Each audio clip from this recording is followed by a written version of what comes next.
4 दिन तक इस कथा की चर्चा करने वाले हैं।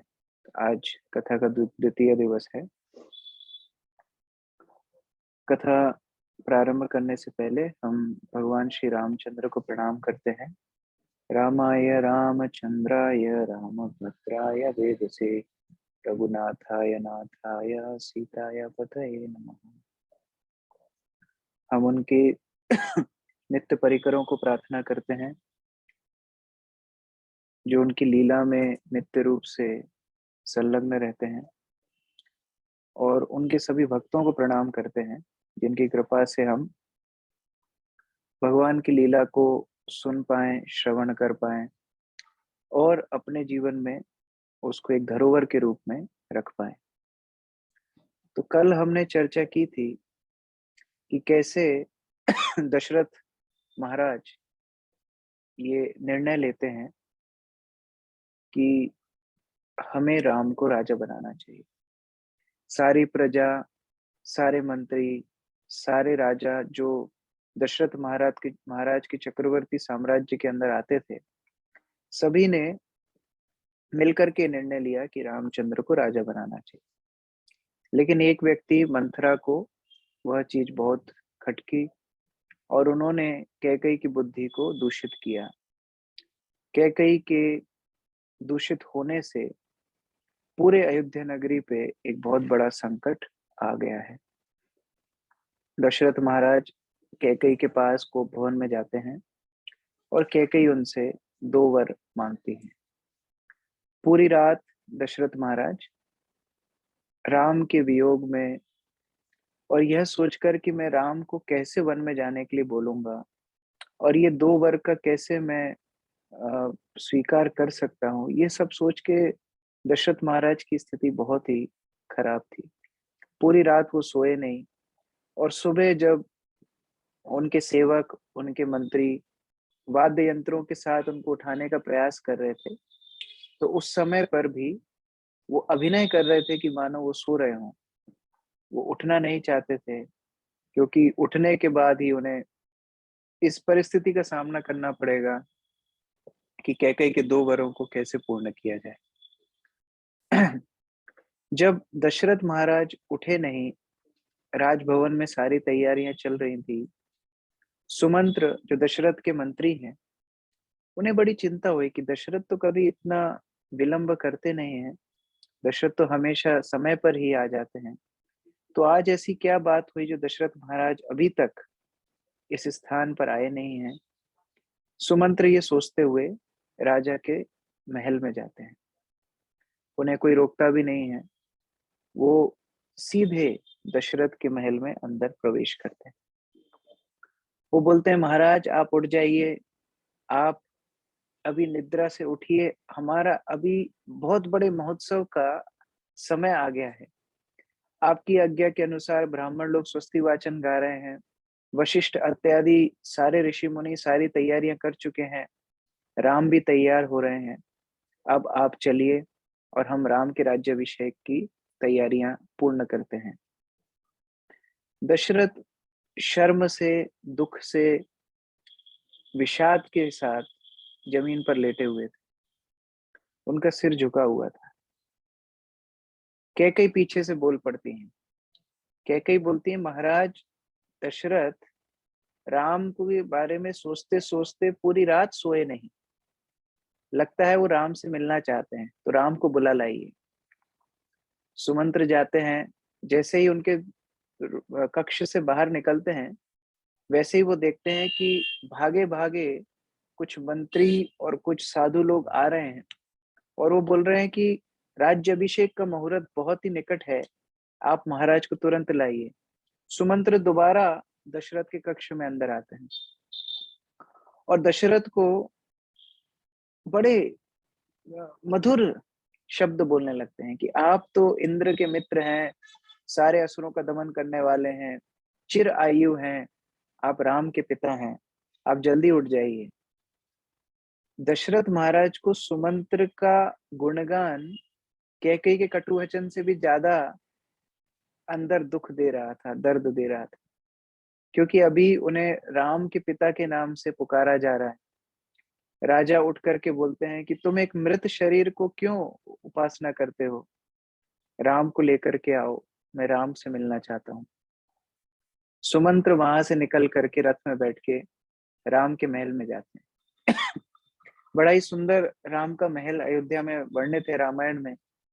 7 दीवारें उनके महल को घेरे हुई थी और वो सातों दीवारें पूर्ण स्वर्ण की बनी हुई थी। स्वर्ण की दीवारों से राम का महल बना हुआ था और इस प्रकार उसकी ख्याति थी कि इंद्र भी अपनी नगरी से उसका दर्शन करने के लिए आया करता। मानो स्वयं वैकुंठ भगवान रामचंद्र की सेवा में अयोध्या में उस समय प्रकट था। सुमंत्र अंदर जाते हैं, देखते हैं राम स्वर्ण के पलंग पर शैया पर बैठे हुए हैं। उनके शरीर में चंदन लगा हुआ है और सीता माता उनको चामर ढुला रही हैं। राम पूरी रूप से तैयार नहीं हुए थे, उस समय नहा करके आए ही थे, धोती पहनी हुई थी और ऐसे ही बैठे हुए थे। सुमंत्र आकर के बोलते हैं कि महाराज आपको मिलना चाहते हैं। राम उसी दशा में बिना तैयार हुए, बिना अंग वस्त्र लिए, बिना मुकुट लगाए, उसी अवस्था में उठ करके चल देते हैं क्योंकि दशरथ महाराज ने बुलाया है। अब सुमंत रथ में बैठा करके राम को लेकर के जा रहे थे, तो सभी लोग जो राज्याभिषेक देखने के लिए एकत्र हुए थे वो सभी लोग देखने लगे और सारी जो माताएं थी वो अट्टालिकाओं पर इकट्ठी हो गई, वो लोग भी देख रही थी। सब लोग इकट्ठे होकर के राम को दर्शन कर रहे थे और बोल रहे थे कि सीता कितनी भाग्यशाली हैं जिन्हें राम जैसे पति मिले हैं, कौशल्या कितनी भाग्यशाली हैं जिन्हें राम जैसे पुत्र मिले हैं, और आज राम राजा बनेंगे, हम कितने भाग्यशाली हैं। इस तरह गुणगान के बीच में से सुमंत्र रामचंद्र को दशरथ के महल में लेकर के जाते। जब दशरथ के महल में पहुंचते हैं रामचंद्र जी, वहां पर जाकर के पिता को और माता कैकेयी को दोनों को प्रणाम करते हैं। महाराज दशरथ आशीर्वाद देना चाहते थे, वो बोलना चाहते थे कि पुत्र चिरायु हो, लेकिन उनके मुख से कोई भी शब्द बाहर नहीं आ रहे थे।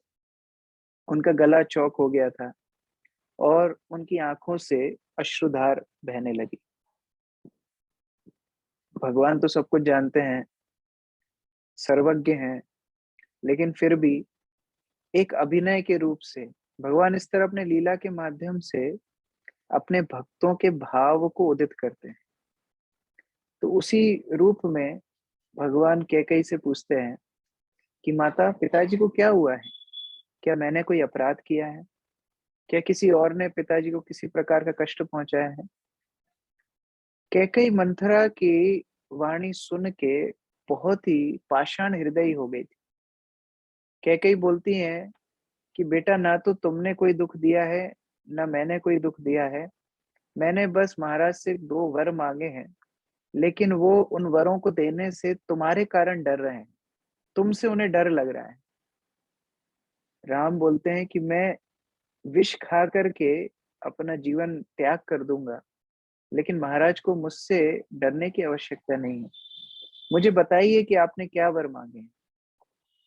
कैकेयी बताती हैं दोनों वर कि आपकी जगह भरत को राज्याभिषेक किया जाए और आपको 14 वर्ष का वनवास जाना पड़े। राम जी हंस के बोलते हैं, बस इतनी सी बात? मैं तो खुशी खुशी वन में जाने के लिए तैयार हूँ। अगर मेरे पिताजी को जिससे सुख मिले 14 वर्ष, तो क्या मैं पूरा जीवन भी वन में बिताने के लिए तैयार। और इतना ही नहीं, आप मेरी जननी हैं। राम जी कैकेयी को जननी बोलते हैं, वास्तविकता में उनकी जननी है कौशल्या, लेकिन कैकेयी को जननी बोल करके बुलाते हैं। बोलते हैं आप मेरी जननी हैं, आप तुरंत भरत को संदेश भेज दीजिए कि वो तुरंत आ जाए और उसका राज्याभिषेक की तैयारी हो चुकी है और उसका राज्याभिषेक तुरंत होना चाहिए। लेकिन मेरे पिताजी ने मुझे आप खुद ये वचन क्यों नहीं दिए? मेरे पिताजी मुझे आज्ञा क्यों नहीं दे रहे हैं? कैकेयी बोलते हैं उन्हें अपने मान सम्मान की बड़ी चिंता है। वो कैसे तुम्हें जाने के लिए बोले, इसलिए मुझसे बोला उन्होंने तुमको बोलने के लिए। और एक और बात है, तुम्हें अंदर की बात बताऊं, जब तक तुम अयोध्या छोड़ के जाओगे नहीं, तुम्हारे पिताजी अन्न ग्रहण नहीं करेंगे, इसलिए जल्दी जल्दी चले जाओ। दशरथ महाराज जैसे ये सुनते हैं तो बोलते हैं तुम पे धिक्कार है, तुम कितनी कठोर महिला हो। और ये बोल करके जमीन पे गिर जाते हैं। राम पूछते हैं, माता मैं तुरंत जाने के लिए तैयार हूँ, बस क्या मैं अपनी माता कौशल्या से एक बार मिल लूं? क्या एक बार मैं सीता को बता दूं कि मैं जा रहा हूँ? मुझे इतना सा आप समय दे दीजिए बस। दशरथ राम राम करके, पुत्र पुत्र करके धरती पर लोट लगा रहे थे। और राम जो पूरे विश्व के गुरु हैं, वो दशरथ की परिक्रमा करते हैं, कैकेयी की परिक्रमा करते हैं और उस कक्ष से चले जाते हैं। अब ये खबर थोड़ी थोड़ी फैलना शुरू हो गई कि कुछ तो गड़बड़ चल रही है। सारे जितने भी प्रजा थी, वो सभी लोग राजमहल के सामने इकट्ठे हो जाते हैं। राम का चेहरा देख के प्रजा विस्मय में पड़ जाती है, क्योंकि उन्होंने सुना था कुछ गलत हुआ है। लेकिन राम का मुख तो पूर्ण रूप से प्रफुल्लित था। उनका मुख मानो चंद्रमा के समान खिला हुआ था। और ये समाचार लक्ष्मण तक पहुंच गया। समाचार जब लक्ष्मण पाई, व्याकुल बिलख बदन उठि धाई।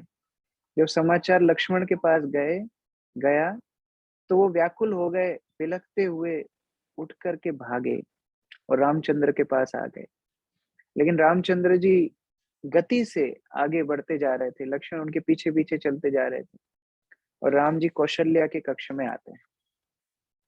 कौशल्या माता उस समय पर भगवान विष्णु की आराधना कर रही थी। वो रामचंद्र जी को देखती हैं और उन्हें आलिंगन करती हैं, आनंद के आंसू बहाती हैं, बोलती है, मेरा बेटा आज राजा बनेगा।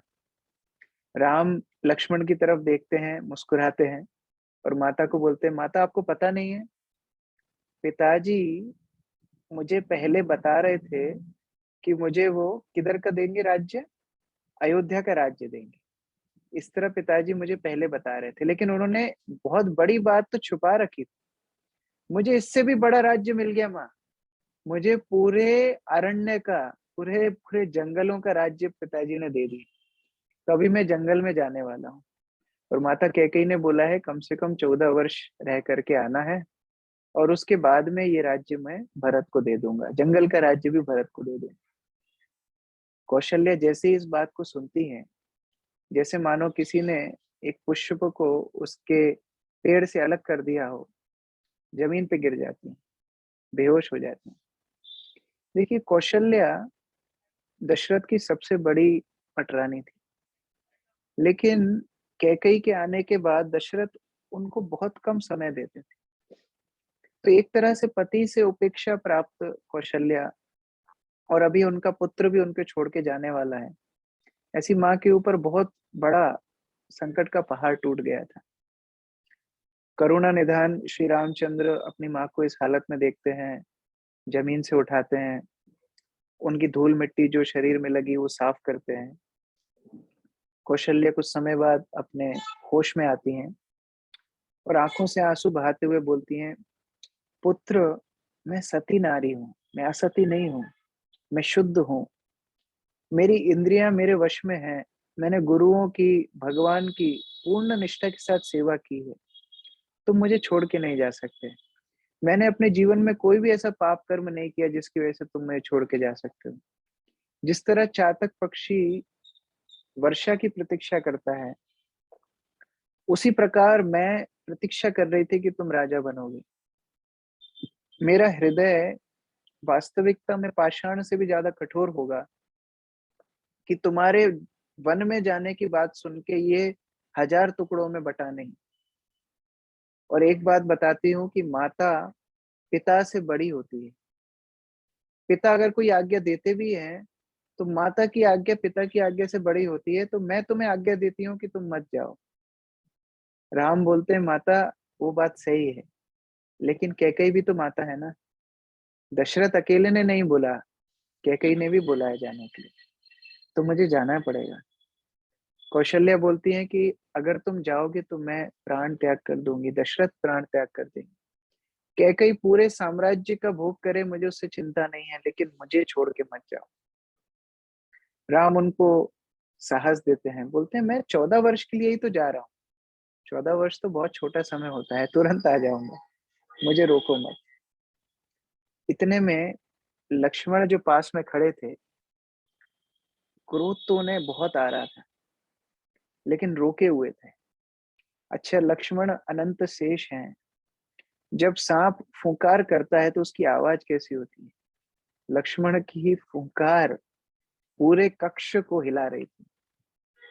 रामचंद्र बोलते हैं लक्ष्मण से, लक्ष्मण गुस्सा नहीं होते। जब विधाता ने कोई स्थिति हमारे जीवन में रखी है तो उसके ऊपर गुस्सा होने से क्या लाभ? और सबसे बड़ी बात तो अपनों से गुस्सा कैसा? अगर हमारा स्वयं का हाथ यदि दर्द करेगा तो क्या हम हमारे हाथ को मारने लगेंगे? हमारे स्वयं के हाथ को हम क्यों दंड देंगे? ये हमारे अपने हैं, इनसे कैसा गुस्सा? लक्ष्मण बहुत क्रोधित थे। उनका पूरा शरीर कंपित हो रहा था और वो अपनी तलवार को हाथ से पकड़ चुके थे। वो बोलते हैं कि ऐसा विधाता जो मेरे भैया राम को कष्ट पहुंचाएगा, मैं विधाता का संहार कर दूंगा। राम बोलते हैं, मेरे लिए कहाँ सुख और कहाँ सुख, कहाँ दुख, मेरे लिए सब बराबर है। हम तो विरक्त हैं, हमारे लिए शहर और वन दोनों समान है। और सबसे बड़ी बात तो वन में मुझे ऋषि मुनियों का संग मिलेगा। तुम यहाँ पर रह के माता और पिता सबकी सेवा करो, इनको तुम्हारी जरूरत है। माता पिता की सेवा करो, भरत को सहयोग करो, ये सारी रिस्पॉन्सिबिलिटी तुम्हारी है। लक्ष्मण बोलते हैं, मैं आपके सिवा और किसी को नहीं जानता। और रही बात जिम्मेदारियों की, तो मैं तो एक छोटा बालक हूँ, आपका बालक हूँ, छोटा बालक हूँ। क्या एक हंस पक्षी मंदराचल पर्वत को उठा सकता है? मैं एक छोटा सा बालक बालक हूँ, इतनी बड़ी जिम्मेदारी कैसे उठाऊंगा? मैं किसी को नहीं संभाल सकता। राम बोलते हैं, तुम बालक हो, तुम तो बड़े हो गए हो, तुम बालक नहीं हो। लक्ष्मण बोलते हैं, आप भूल गए हो, आपने ही मुझे बालक बनाया। मैं तो बड़ा हो गया था, लेकिन आपने मुझे बालक बनाया। राम जी बोलते, मैंने कब बालक बनाया? बोलते, याद कीजिए मिथिला में जब आपने शिव धनुष तोड़ा था और परशुराम जी आए थे। परशुराम जी से मेरा वाद विवाद शुरू हो गया था, और परशुराम जी मुझे दंड देने वाले थे। तब आपने उनको क्या बोला था? कि ये बालक है। बोला था, ये दूध पीता बालक है, इसको माफ कर दीजिए। तो आपने मुझे बालक बनाया, मैं बालक नहीं बना। तो मैं इतनी बड़ी जिम्मेदारियां नहीं संभाल सकता। बोलते, नहीं, पिता माता को तुम्हारी जरूरत है। लक्ष्मण बोलते हैं, गुरु पितु मात न जानहु काहू। किसी को नहीं जानता, कौन गुरु है, कौन पिता है, कौन माता है, मैं किसी को नहीं जानता। मैं केवल आपको जानता हूँ। और ये बोल करके लक्ष्मण रोने लगते हैं। उनकी उनकी वाणी अवरुद्ध हो जाती है। देखिए, अगर नदी अपना प्रवाह बदल लेती है, मान लीजिए इस स्थान से बहती थी, अभी दूसरे स्थान से बहने लगती है, तो ऐसी स्थिति में जितने जानवर हैं, जितने मनुष्य हैं, सब लोग अपना स्थान बदल लेते हैं कि अभी यहाँ पर नदी नहीं बहती है, तो हम यहाँ क्यों रहेंगे, हम कहीं और चले जाते हैं। लेकिन जो मछली नदी में ही रहती है वो कहाँ जाए? वो तो नदी के साथ ही जाएगी। तो लक्ष्मण बोलते हैं, मैं कहाँ जाऊंगा? मैं और कहीं नहीं जा सकता हूँ, आप जहाँ जाएंगे मैं वहीं जाऊंगा। तो राम बोलते हैं, ठीक है, सुमित्रा से जाके परमिशन लो, जाओ माता से जाके परमिशन। लक्ष्मण सुमित्रा के पास तुरंत चले जाते हैं। तो राम मुस्कुराते हैं और प्रतीक्षा करते हैं, देखते हैं लक्ष्मण क्या खबर लेकर के आता है। लक्ष्मण सुमित्रा के कक्ष में जाकर के प्रणाम करके बोलते हैं, माता, राम को वनवास हुआ है और मैं उनके साथ जाना चाहता हूँ। सुमित्रा बोलती है, मुझसे पूछने के लिए क्यों आए हो? तुमने अभी राम को क्या बोला? मुझे मेरे पास खबर आ गई। तुमने क्या बोला राम को? मैं गुरु पिता माता किसी को नहीं जानता हूँ। तो जब तुम जानते ही नहीं हो कौन पिता कौन माता, तो तुम मुझसे परमिशन लेने क्यों आए हो? लक्ष्मण बोले, राम ने बोला माता के पास जाओ, इसलिए आया। सुमित्रा बोलती है, तो आज सुनो, तुमको बताती हूँ तुम्हारे माता पिता कौन है।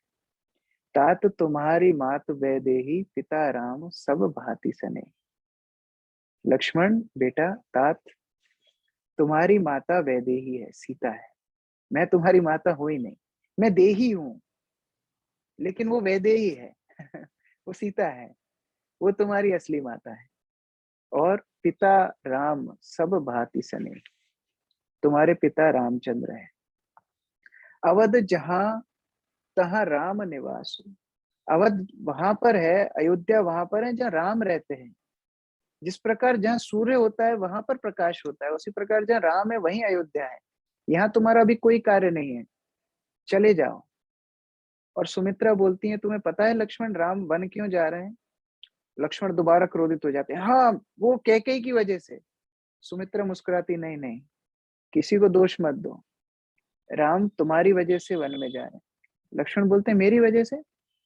सुमित्रा बोलती, हाँ, क्योंकि यहाँ अयोध्या में बहुत लोग रामचंद्र की सेवा करने के लिए तत्पर हैं, तुम्हें उतना मौका नहीं मिल पाता है, तो रामचंद्र तुम्हें पूर्ण रूप से सेवा देने के लिए वन में जा रहे हैं। वहां तुम्हारे सिवा और उनका कोई सेवक नहीं रहेगा, तो दिन और रात उनकी सेवा करना।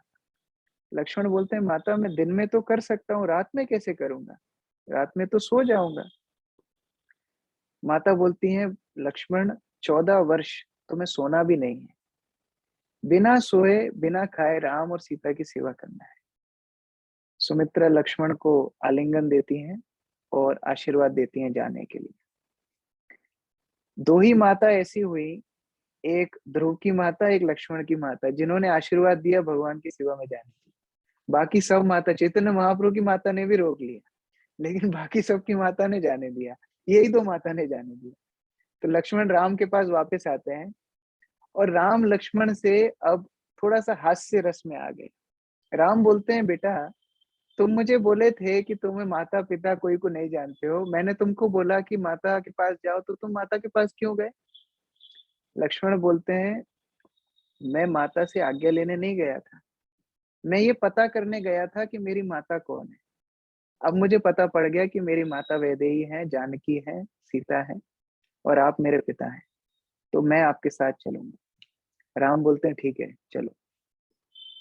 कौशल्या बीच में बोलती हैं, देखिए लक्ष्मण आपके साथ जाएगा वो कोई बात नहीं है, लेकिन मुझे आप छोड़ के क्यों जाना चाहते हैं? मुझे लेकर के चलिए, मुझे साथ में लेकर के चलिए। राम बोलते हैं, देखिए पिताजी को आपकी जरूरत लगेगी, मेरे जाने के बाद उनका हृदय बहुत ज्यादा दुख में डूब जाएगा, तो आपको उनका ख्याल रखना है। और भरत को माता का प्रेम चाहिए, आप चली जाएंगी तो भरत को माता का प्रेम कौन देगा? तो आपको यहीं पर रुकना चाहिए। कौशल्या मंत्रों का उच्चारण करती हैं, राम जी की राई नमक से नजर उतारती हैं और भगवान विष्णु से प्रार्थना करती हैं कि वो अपने सुदर्शन चक्र से राम की रक्षा करें। और इस प्रकार आशीर्वाद देती हैं कि केशव आपको आशीर्वाद दें, भगवान माधव आपकी ये रक्षा करें। इस प्रकार अलग अलग विष्णु के नामों से माता कौशल्या राम को आशीर्वाद देती है। और जाते जाते बोलती हैं, राम लक्ष्मण तुम्हारी जिम्मेदारी है, जिस तरह लेकर के जा रहे हो उसी तरह लेकर के आना है, ये तुम्हारी जिम्मेदारी पे लक्ष्मण को दे रही है।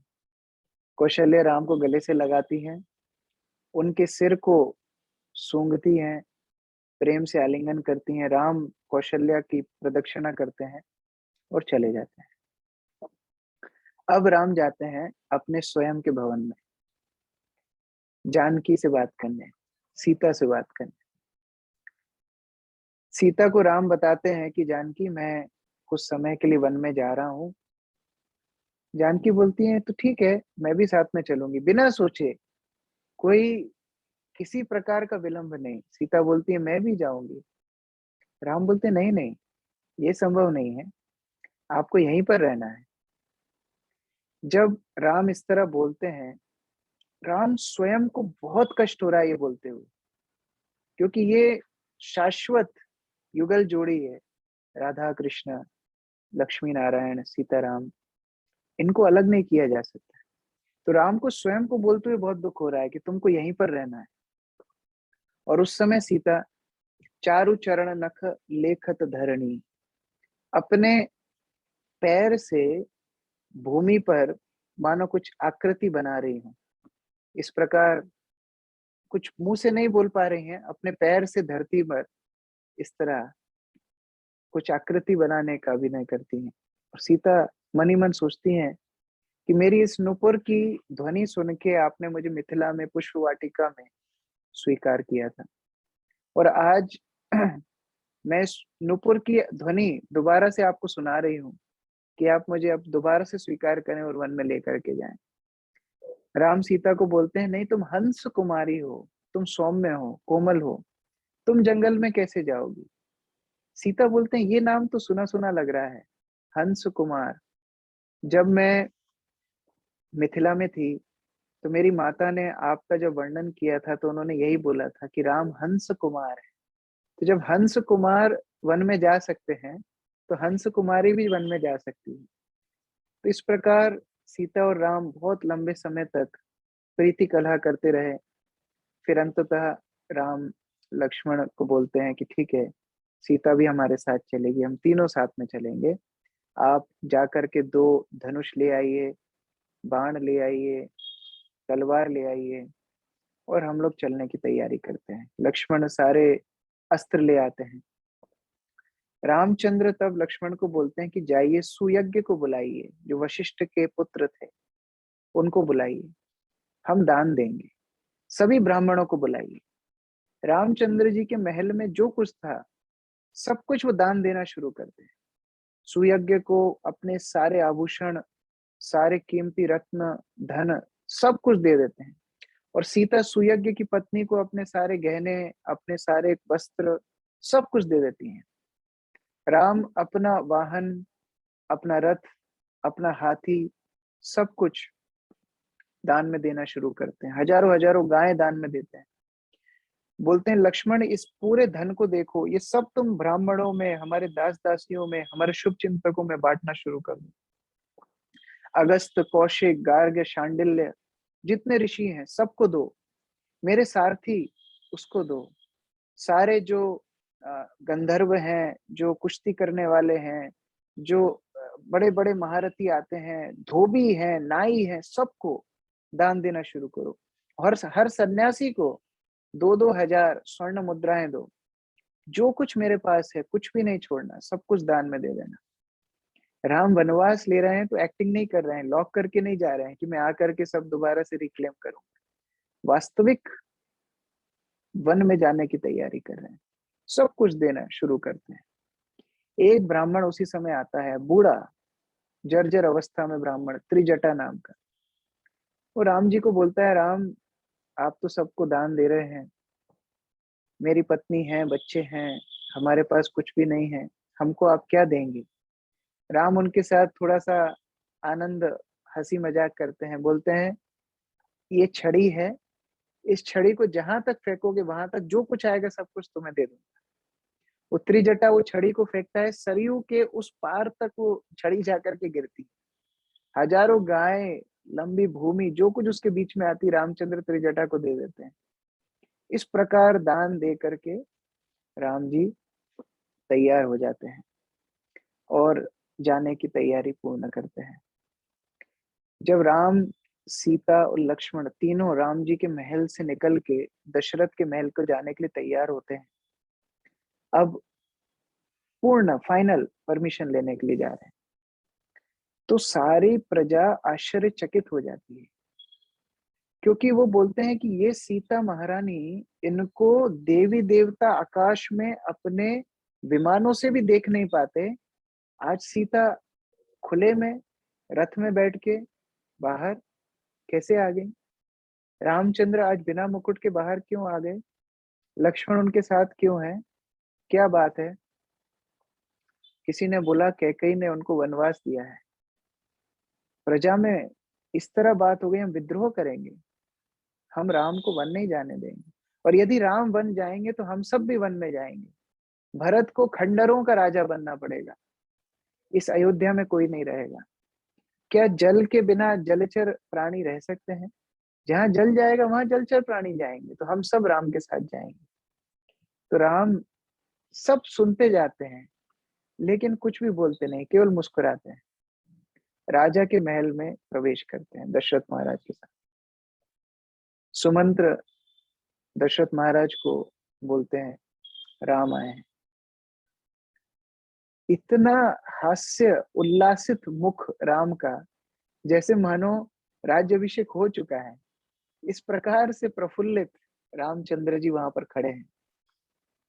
दशरथ उनको देखते हैं, सिंहासन से उठते हैं, मेरा पुत्र राम, आओ आओ ऐसे कह करके उनकी तरफ आगे बढ़ते हैं और नीचे गिर जाते हैं।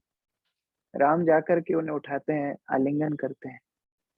रामायण में लिखा है, इस दृश्य को स्मरण करके आज भी पृथ्वी में जो हम दरारें देखते हैं, वो दृश्य को स्मरण करके पृथ्वी फट जाती है कि राम और दशरथ आलिंगन करके एक दूसरे को, राम भी रोते हैं, दशरथ भी रोते हैं।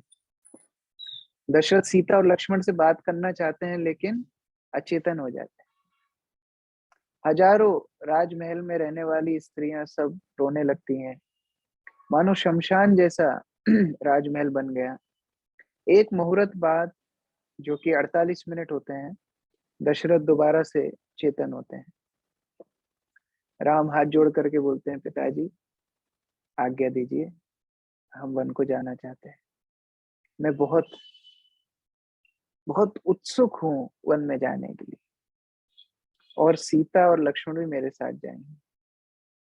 दशरथ बोलते हैं, मुझे बंदी बना लो, मुझे कारागार में डाल दो और तुम ये राज्य को शासन करो। अगर तुम वन में जाना चाहते हो तो मुझे भी वन में ले चलो, लेकिन मैं तुम्हारे बिना नहीं रह पाऊंगा। राम बोलते हैं, आपको इस तरह नहीं बोलना चाहिए, मैं तो सब जगह खुश हूँ। स्वर्ग हो, नरक हो, शहर अयोध्या हो, चाहे वन हो, मैं तो सब जगह खुश हूँ। भगवान आत्मा राम है।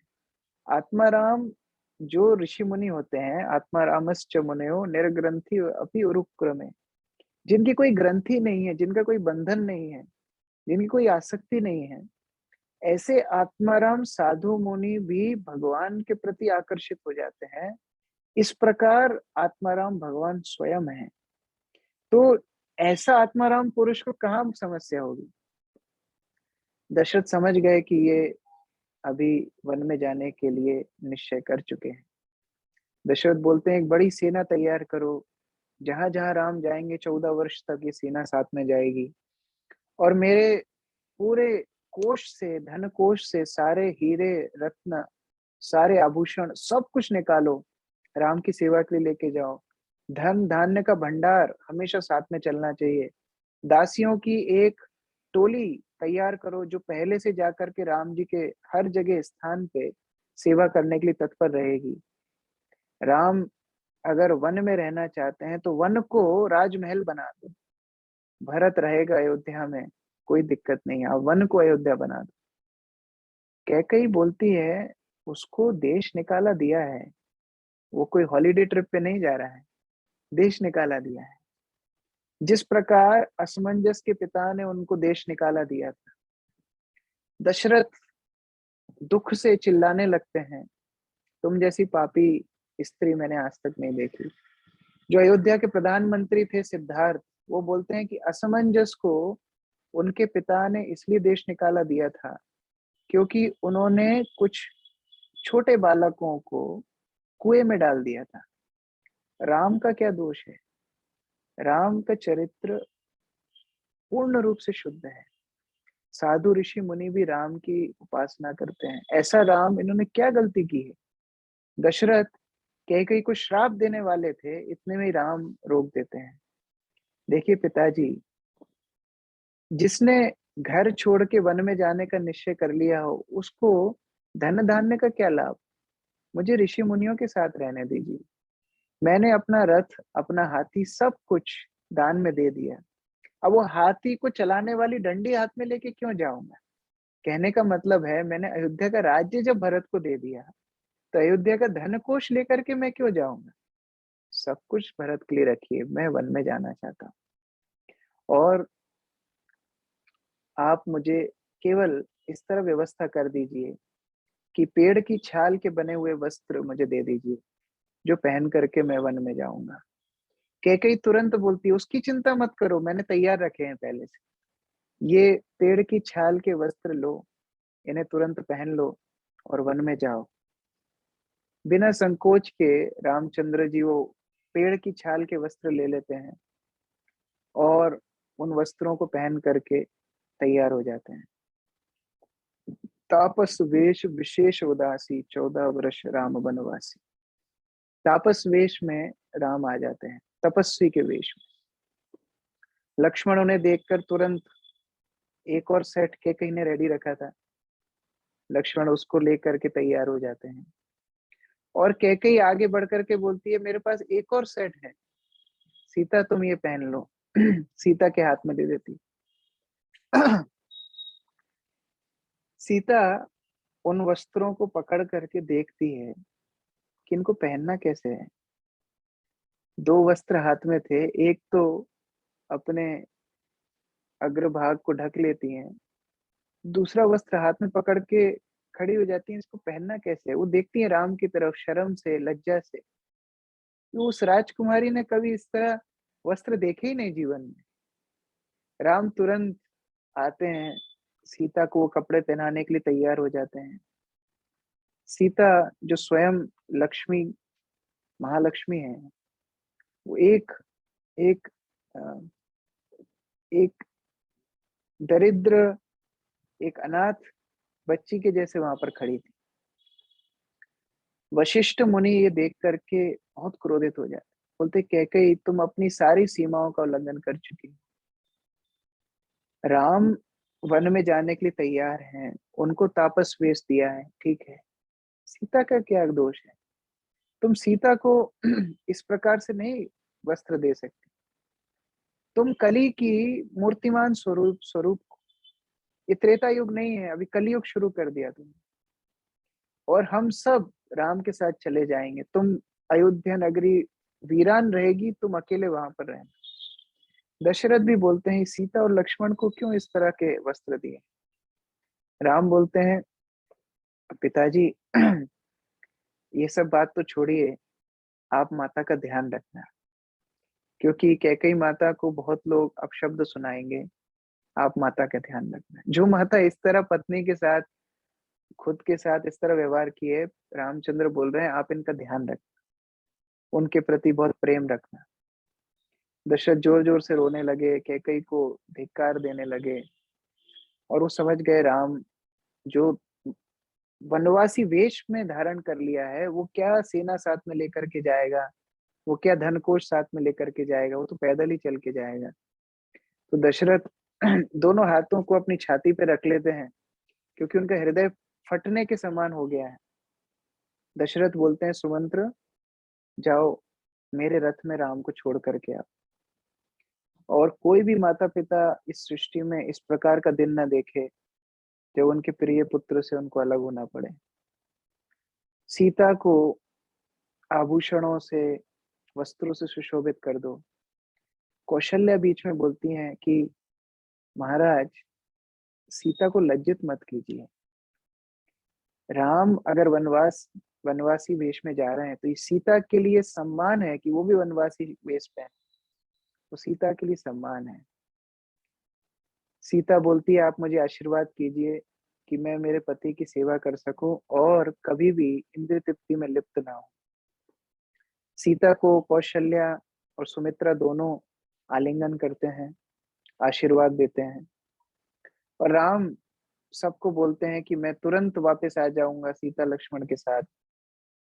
अगर मैंने कोई अपराध किया है तो आप मुझे माफ कर दीजिए, मुझे जाने की आज्ञा दीजिए। दशरथ को परिक्रमा करके कौशल्य और सुमित्रा की आज्ञा लेकर के राम निकलते हैं। सुमित्रा पीछे से बोलती है राम सीता हमारा प्राण है, उनका ध्यान रखना, और लक्ष्मण तुम्हारा पुत्र है, आपको जो कुछ लक्ष्मण को आज्ञा देना है उसको शासन करना है, आपका अधिकार है। राम रथ में बैठ जाते हैं, लक्ष्मण भी बैठ जाते हैं। सीता को हाथ दे करके राम रथ में चढ़ा लेते हैं और एकदम स्टूड फॉर्म, एकदम खड़े हो जाते हैं राम, तैयार जाने के लिए। सारथी रथ चलाने लगता है, सारी प्रजा, बच्चे, बूढ़े, माताएं सब पीछे भागने लगती हैं। वो बोलती है रथ को धीरे धीरे चलाओ, या तो रथ को रोक लो, हम साथ में चलेंगे।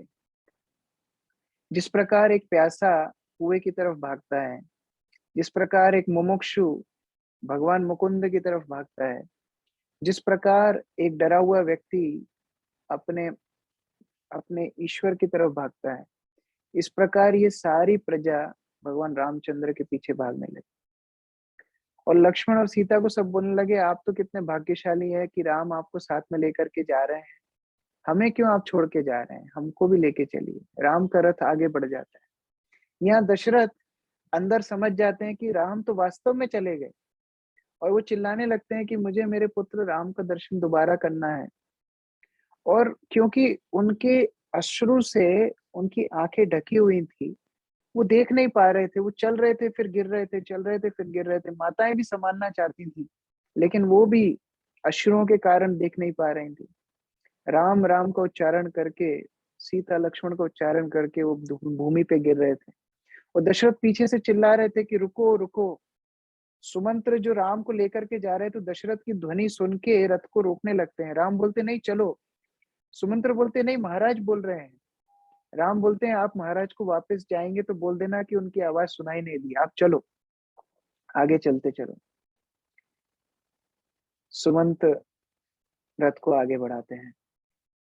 वशिष्ठ इत्यादि जो राजमहल में ऋषि मुनि थे, वो दशरथ को समझाते हैं, देखो यदि आप राम को वापस आने देना चाहते हैं तो उसका पीछा मत कीजिए, राम वापस आ जाएगा, आप बैठ जाइए। दशरथ को अंदर लेकर के जाते हैं।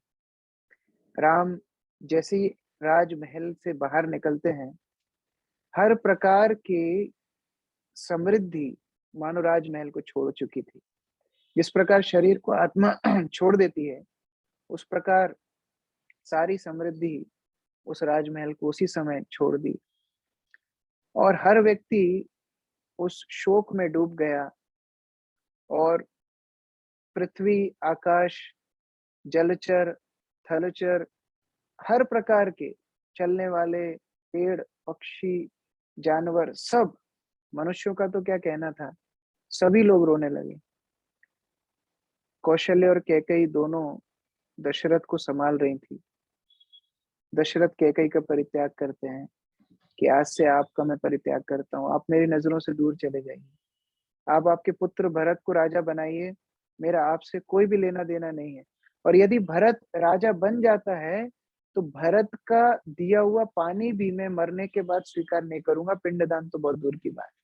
मुझे अग्नि भले ही शूद्र से दिलवा देना, लेकिन भरत को मुझे हाथ मत लगाने देना कि वो राम का राज्य अगर स्वीकार करे तो। दूर से दशरथ आकाश की तरफ देखते हैं और राम को पुकारते, राम वापस आ जाओ।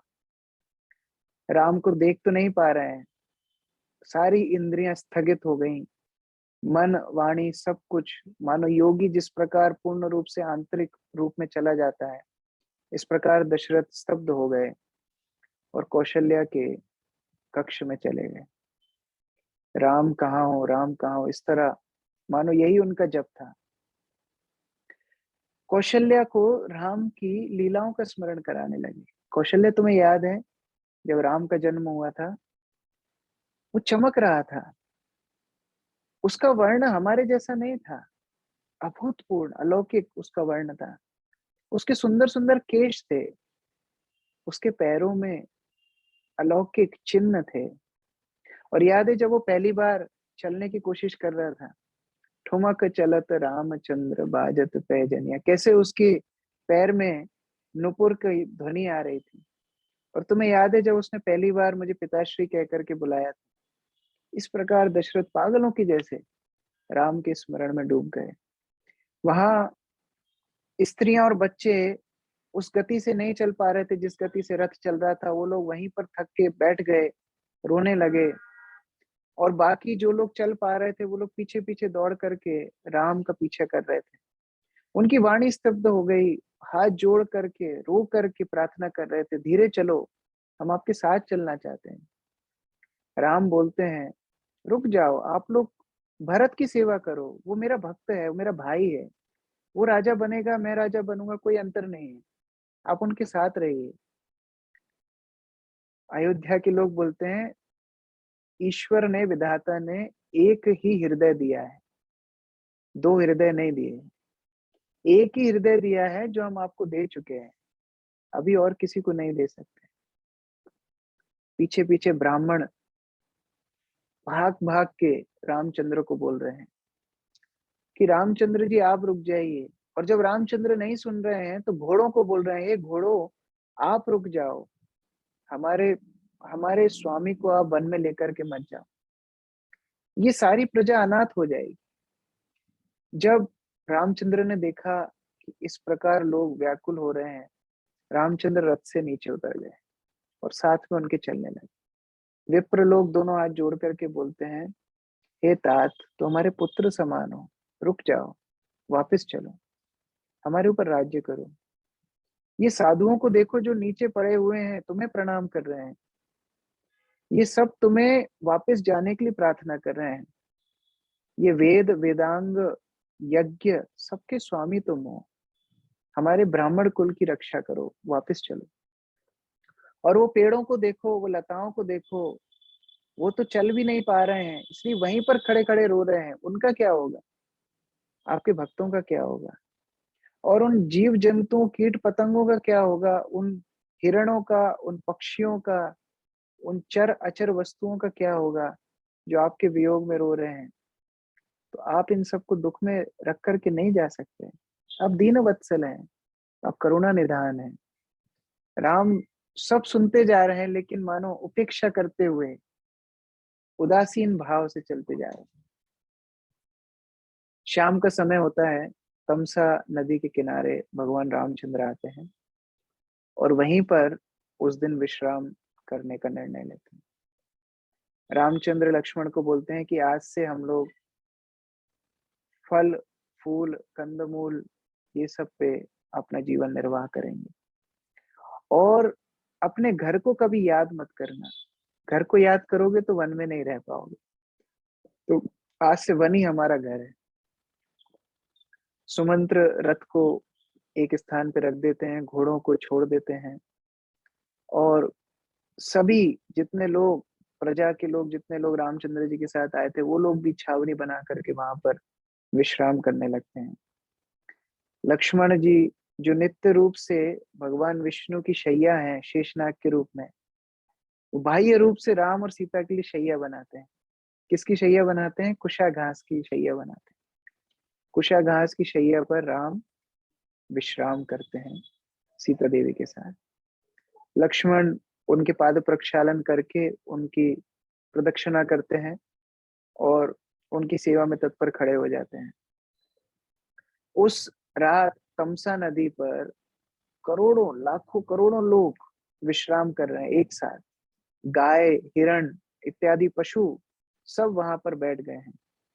रामचंद्र अपना संध्या वंदन करते हैं, तमसा में अपना स्नान करते हैं और उस रात में विश्राम करते हैं। लक्ष्मण और सुमंत्र दोनों जागे रहते हैं और भगवान रामचंद्र की सुरक्षा करते हैं। सारी प्रजा सब सो जाती है। तो इस प्रकार रामचंद्र का ये पहला वनवास का पहली रात है। भगवान रामचंद्र अपने सभी परिकरों के साथ वहां विश्राम करते हैं। कल हम लोग आगे कथा सुनेंगे कि सुबह क्या हुआ, कैसे भगवान वन में गए, क्या प्रजा के लोग भगवान को वापस लेने में सक्षम हुए, क्या हुआ, हम लोग कल देखेंगे। सियावर रामचंद्र की जय। श्रील प्रभुपाद की जय। समवेत भक्तवृंद की जय। निताई गौर प्रेमानंदे। हरे कृष्णा। कोई कुछ ऐड करना चाहते हैं, कुछ बोलना चाहते हैं, किसी का कोई प्रश्न है तो हम लोग चर्चा कर सकते हैं। यश प्रभु ने हाथ उठाया है। हाँ, यश प्रभु ने हाथ उठाए। लग रहा है यश प्रभु का कुछ कहना होगा। यश प्रभु बोल सकते हैं। ओ अच्छा, एक मिनट। हाँ, अभी अनम्यूट कीजिए, अभी आप कर सकते हैं।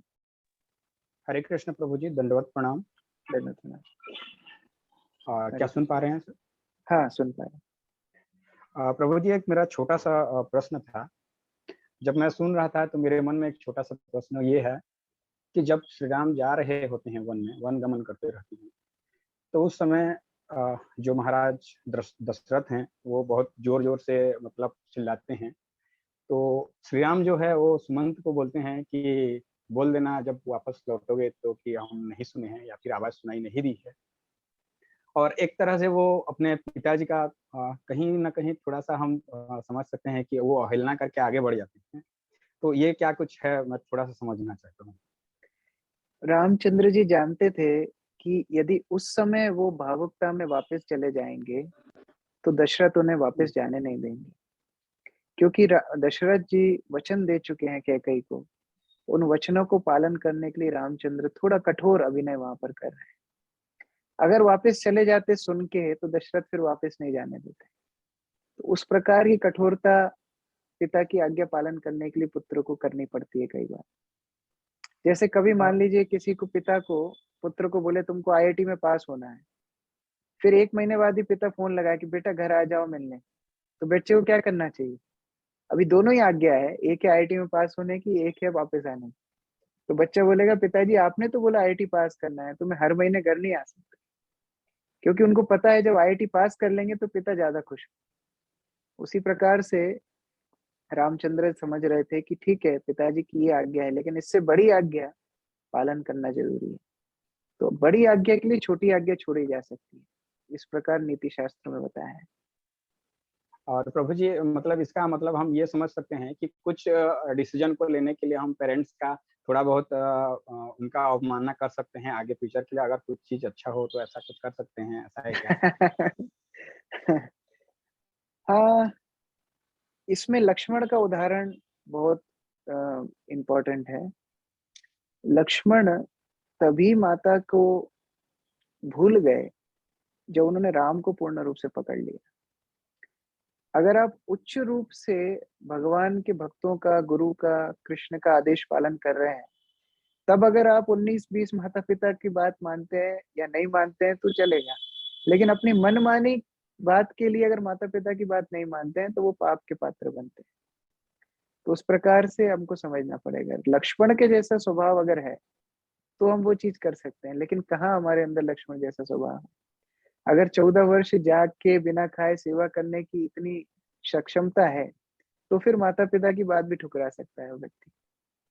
लेकिन वहाँ भी ज़िम्मेदारियाँ नहीं निभाना और भगवान के प्रति भी समर्पण नहीं रखना, ये ठीक नहीं है। मतलब एक तरह से हम कह सकते हैं कि मतलब गुरुओं या फिर जो भी हैं बड़े अनुभवी लोगों से कुछ सजेस्ट लेके मतलब एक बार के लिए थोड़ा बहुत हम अवॉइड कर सकते हैं। हाँ, सिचुएशन टू सिचुएशन डिपेंड करेगा। जी, धन्यवाद प्रभु। दंडवत प्रणाम। जैसे प्रहलाद ने हिरण्यकश्यप की बात नहीं मानी, तो वो सिचुएशन अलग थी। लेकिन यहाँ रामचंद्र पिता की बात मान के वन में जा रहे हैं, वो सिचुएशन अलग है। तो अलग-अलग देश काल पात्र के हिसाब से वो निर्णय लिया जाए। बसंत प्रभु। जी, हरे कृष्ण प्रभु जी, दंडवत प्रणाम। धन्यवाद। थैंक यू सो मच प्रभु जी। मैं बस यही कहना चाहूंगा और एक क्वेश्चन भी है कि एक्चुअली रामायण तो हम पहले भी सुने और आपसे भी सुने थे पिछले साल भी, पर इस बार भी सुन रहे तो इतना आनंद आ रहा है और बहुत सारे नए नए पॉइंट्स आ रहे हैं। तो सबसे पहले थैंक यू पूरी ऑर्गेनाइजिंग टीम को। और प्रभु मेरा क्वेश्चन ये है, कल के क्लास से क्वेश्चन था कि जब केकेयी भगवान से इतना ज्यादा प्रेम करते हैं और जब हम भक्तों के संग जाते हैं और मंदिर जाते हैं, वहां पे भगवान से प्रेम स्नेह भक्तों को देखते तो ऑटोमेटिकली अंदर में आने लगता है। लेकिन फिर जब हम वहां से दूर जाते हैं तो वहां तो केकेयी को तो मंत्रा थे, हमारे तो मन में ही ऐसी ऐसी चीजें हैं जो पता है कि ये गलत है, लेकिन उस टाइम हम भूल जाते हैं। वो इंद्रियां या जो भी सिचुएशन होते हैं उसके हम अधीन हो जाते हैं और उस टाइम भूल जाते हैं। तो हम वो कैकेयी कोई साधारण व्यक्ति नहीं है। कैकेयी भगवान की माँ है। वो अपने उदाहरण से 2 चीजें हमको सिखा रही हैं। 2 चीजें सीखना है। एक है कि आप कितने महान हो। मानो भीष्म पितामह कितने महान थे, लेकिन कौरवों की तरफ हो गए तो हर व्यक्ति उनको धिक्कारने लगा। तो एक तो कैकेयी ये बता रहे हैं कि आप कितने ही महान हो, माया आपको कभी भी ग्रसित कर सकती है। तो इसलिए सावधान रहना चाहिए। और दूसरी बात वो कैकेयी ये बता रही हैं अपने उदाहरण से कि कभी-कभी भगवान की इच्छा के लिए हमें दूसरों का तिरस्कार भी सहन करना पड़ता है। कैकेयी भगवान की सेवा के लिए कर रही हैं। ये कैकेयी के बहाने से भगवान वन में गए, बाद में ऋषि मुनियों से मिले, सबको दर्शन दिया, रावण का उद्धार किया। इस प्रकार से अगर कैकेयी अभिनय नहीं करती तो भगवान जाते ही नहीं। तो ये लीला में समर्थन देने के लिए कैकेयी खुद पे वो लांछन लेने के लिए तैयार है। इसी प्रकार कभी कभी आपको सेवा मिल सकती है जिसमें तिरस्कार मिलेगा। एक उदाहरण है, जैसे मंदिर में फेस्टिवल होता है तो कूपन बंटते हैं। अब जो कूपन चेक करता है किचन के बाहर, वो तो कैकेयी है साक्षात। उसको तो सब व्यक्ति सोचते हैं ये देखो वैष्णव सेवा का बिल्कुल ही अपोजिट काम कर रहा है। लेकिन आपको पता है भगवान की सेवा के लिए सुचारू रूप से ठीक से प्रसाद सेवा रखने के लिए हमको सेवा करनी पड़ेगी। तो उस प्रकार से दोनों चीजें कैकेयी अपने उदाहरण से सिखा रही हैं। हर चीज में शिक्षा है, हम लोग उसको जितना गहराई से देखें उतना ही कम है। थैंक यू सो ठीक मच। है, हरे कृष्ण। हरे कृष्ण। सुजाता माता जी।